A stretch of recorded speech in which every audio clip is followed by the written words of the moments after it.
Assalamualaikum warahmatullahi wabarakatuh. Selamat berjumpa lagi di kuliah pengganti KP4 yang pertama kali ini. Nah, melanjutkan pembahasan kita pada video sebelumnya, kita sudah membahas bagaimana cara menerjemahkan kalimat. Bagaimana menerjemahkan kalimat aktif maupun kalimat pasif. Dalam menerjemahkan kalimat aktif, kita harus betul-betul memahami tata bahasanya dan juga bagaimana tensis yang melekat di dalamnya. Termasuk kita harus memahami konsep-konsep apakah kalimat itu kalimat verbal, apakah kalimat itu kalimat nominal, gitu ya. Karena ada beberapa perbedaan konsep dalam penulisan kalimat walaupun pada dasarnya sama. Bahwa subjek dan predikat kalau dalam bahasa Indonesia itu agak sedikit berbeda dengan konsep subjek dan verb dalam bahasa Inggris. Dalam bahasa Indonesia, subjek itu harus kata benda, predikat bisa kata kerja, bisa kata benda, bisa juga kata sifat. Akan tetapi dalam bahasa Inggris, subjek itu wajib kata benda dan predikat itu harus kata kerja. Contohnya begini, saya gendut. Saya itu subjek atau subjek, gendut itu predikat dalam bahasa Indonesia. Tapi dalam bahasa Inggris tidak bisa berkata I fat, tidak bisa. Harus ada kata kerja di sana dan kata kerjanya adalah to be. Kemarin juga sudah kita jelaskan bagaimana penggunaan to be dalam menerjemahkan. So be careful of that. Nah, sekarang kita akan menerjemahkan paragraf. Tapi sebelumnya, paragraf itu apa sih? Paragraphs are distinct block of text which section out a larger piece of writing. Ya, jadi paragraf itu adalah bagian dari sebuah teks yang lebih besar. Ya, bagian dari sebuah wacana bisa berupa artikel ilmiah, professional writing, atau deskripsi, atau sebuah cerita, novel, dan lain sebagainya. Itu adalah paragraf. Nah, paragraf yang bagaimana cara membuat paragraf? Kurang lebih sama paragraf dalam bahasa Indonesia maupun paragraf di dalam bahasa Inggris. Akan tetapi ada ciri khas paragraf dalam bahasa Inggris, yaitu bahwa kebanyakan atau bisa katakan semuanya, bahwa semua paragraf dalam bahasa Inggris itu meletakkan kalimat utama pada awal kalimat. Berbeda dengan bahasa Indonesia yang ada yang meletakkannya di awal kalimat, ada yang meletakkannya di akhir kalimat. Ada yang deduktif, ada yang induktif, ada yang campuran. Dalam bahasa Inggris pun sebetulnya sama, ada deduktif, ada induktif gitu ya. Akan tetapi kebanyakan atau nyaris 99% paragraf dalam bahasa Inggris itu meletakkan kalimat utamanya ada di awal paragraf. Oke. Ya. Cara membuat paragraf, of course, yes. First, make the first sentence of your topic sentence. So the first topic sentence must be in the first paragraph, or in the first sentence of the paragraph must be the topic sentence.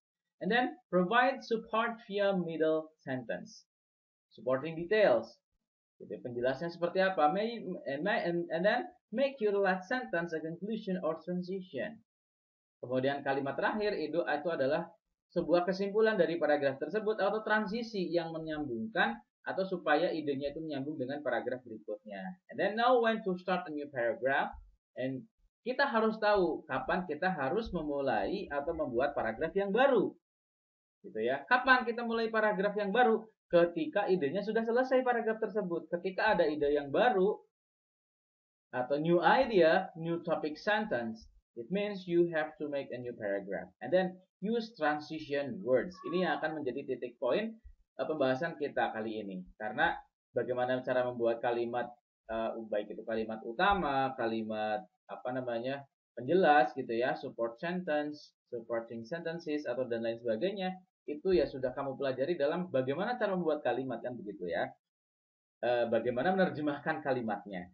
Nah, yang paling penting di sini adalah use transition word. Kita harus menggunakan atau jika diperlukan supaya kalimat-kalimat yang merangkai paragraf tersebut itu menjadi efektif dan nyambung, kita harus menggunakan transition words. Kata-kata atau kata transisi. Transition word itu cukup banyak ya. Ada contrast, ada persuasion, ada illustration, cause and effect, comparison, addition. Nah, contrast itu contohnya apa saja? However, nevertheless, alternatively, despite this, on the contrary, yet, dan lain sebagainya. Dan kemudian kontras itu yang berkebalikan. Nah, bahasa Indonesia itu akan tetapi, gitu ya. Walaupun, gitu. Kemudian ada juga persuasion, persuasi, bujukan. Atau meyakinkan, mencoba untuk meyakinkan.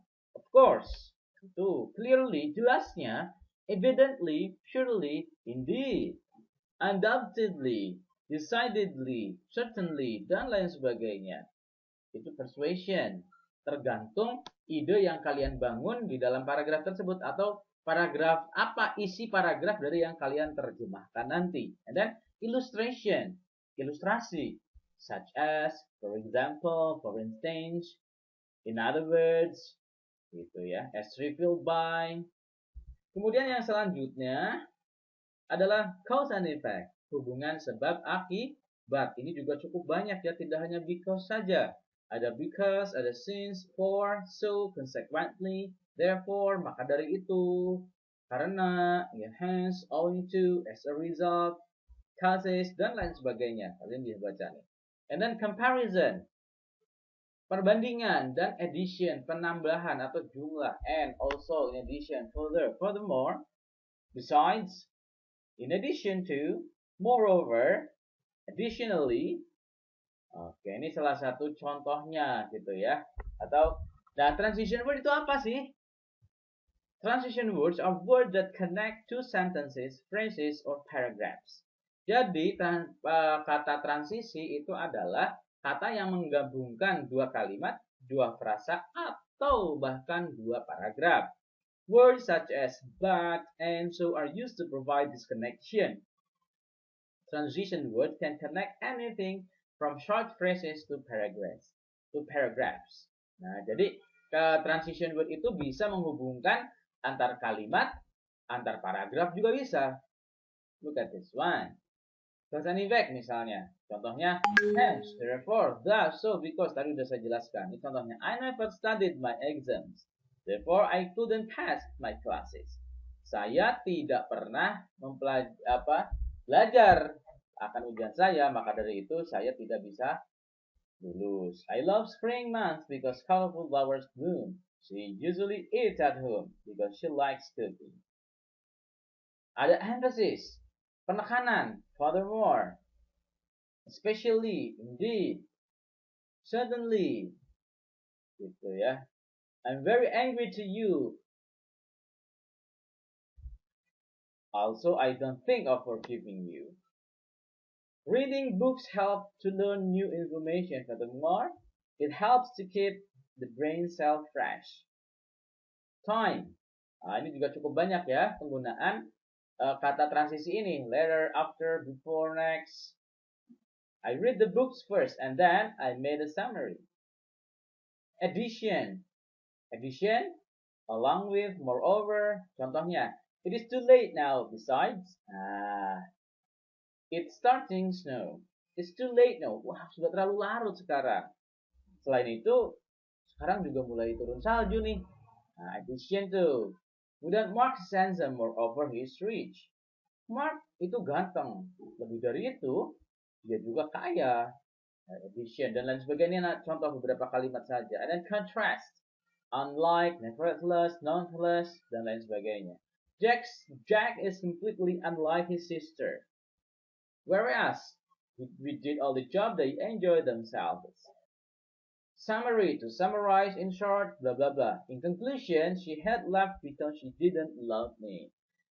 Let us take these issues briefly in turn. Comparison. Similarly, justlah, equally, dan lain sebagainya. I don't gain weight for doing regular sport in the same way. I'm very healthy. Gitu. Opinion. I think, I believe, gitu ya. I think it's very nice cooking. Oke, selain itu, ada juga istilah conjunction. Sebetulnya transition word kita juga bisa sebut sebagai conjunction atau konjungsi ya. Oke, ini sudah nama lainnya saja. Ini contoh-contohnya juga. Ini juga apa nama lainnya saja ya dari transition word. Ada because, although, whereas, gitu ya. But, besides, unlike, therefore. Oke. Nah, kemudian satu hal yang harus teman-teman perhatikan dalam menerjemahkan sebuah paragraf itu adalah you have to be careful of the tenses being used. Tenses apa yang digunakan, konteks, bagaimana kita mengetahui tensesnya. Kan kita mau menerjemahkan teks bahasa Indonesia nih ke dalam bahasa Inggris. Teks bahasa Indonesia kan tidak bertensis kan begitu. Nah, therefore, first you have to pay attention of the type of the text being translated. Anda harus memperhatikan tipe teks semacam apa yang sedang Anda terjemahkan. Why? Because the type of the text determine the tenses used. Kenapa? Karena jenis teks itu menentukan tenses yang digunakan. Contohnya, descriptive text uses present tense. Teks deskriptif itu menggunakan present tense. Oke. Kenapa present tense ya? Karena deskriptif itu tidak terikat waktu. Misalnya deskripsi tentang kampus. Universitas Nasional adalah kampus yang terletak di Jalan Saul Manila nomor bla bla bla gitu. Lupa saya. Atau Jakarta Selatan adalah wilayah atau bagian dari Provinsi DKI Jakarta, yaitu pakai present tense. Kenapa? Karena deskriptif. Berbeda dengan report. Report text. Report text itu teks laporan. Biasanya menggunakan past tense. Anda kalau membuat abstrak atau membuat artikel ilmiah, kemudian Anda melaporkannya atau menerjemahkan karya tulis Anda ke dalam bahasa Inggris karena itu bersifat laporan, gitu ya. Kebanyakan menggunakan past tense. Bisa dan juga mix ya antara past tense dan present tense in a direct sentence. Tentunya kalau present itu ketika menggunakan kalimat langsung atau narrative text. Narrative text itu teks yang seperti apa ya? Teks naratif. Narrative text itu seperti novel, kemudian cerita pendek. Kalian akan menerjemahkan cerpen dalam bahasa Indonesia ke dalam bahasa Inggris. You have to be careful. Narrative text must be in past tense. Saya tidak mengajarkan past tense-nya, akan tetapi saya percaya Anda sudah pernah bahkan sering kali belajar bagaimana tenses itu, gitu ya cara. Nah, yang kita fokusnya di sini adalah you have to use your knowledge about the tenses in translation. Pengetahuan Anda tentang tenses, tentang kosakata, kemudian tentang yang sudah baru kita bahas tadi ada transition word atau conjunction digunakan dalam menerjemahkan sebuah paragraf. Oke, nah look at this one. Lihatlah, ini ada kutipan dari sebuah wacana atau sebuah teks ya. Nah, silahkan coba Anda baca nih. Dahulu di lembah antara Gunung Merbabu dan Kelomoyo terdapat sebuah desa bernama Ngasem. Di desa itu tinggal sepangsang suami istri yang bernama Ki Hajar dan Nyai Selakanta yang dikenal pemurah dan suka menolong sehingga sangat dihormati oleh masyarakat. Sayangnya mereka bla bla bla bla bla. Oke, ini adalah saya sebetulnya menyediakan latihan buat Anda. Saya menyediakan 2 latihan. Yang pertama kutipan teks ini ya. Oke, jadi ini sekalian praktek ya, sekalian praktek bagaimana cara menerjemahkan kalimat dan bagaimana cara menerjemahkan paragraf dengan di sana ada transition, ada konjungsi-konjungsi ya, ada dahulu nih kan ini waktu nih ya. Kemudian meskipun demikian sayangnya dan lain sebagainya. Oke, silahkan Anda ini coba Anda berlatih menerjemahkan ini. Oke, kemudian lihat teks berikutnya. Nih, Pantai Pangandaran merupakan sebuah objek wisata.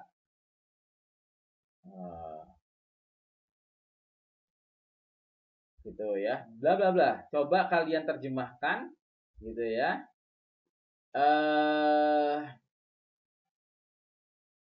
Terjemahkan kalimat ini. Saya ini mengambil dari webnya salah satu website ya, deskripsi tentang Pantai Pangandaran. Coba kalian terjemahkan ini ke dalam bahasa Inggris. Perhatikan. Kalau kalian asal menerjemahkan atau kalian copy paste ini kemudian di Google Translate, ya kalian tidak bisa mengontrol tenses. Kalian tentukanlah di tensesnya harus menggunakan apa. Silahkan dikerjakan latihannya. Ini bukan video yang terakhir, masih ada lagi untuk KP yang berikutnya di hari besok. So, stay tune. Assalamualaikum warahmatullahi wabarakatuh.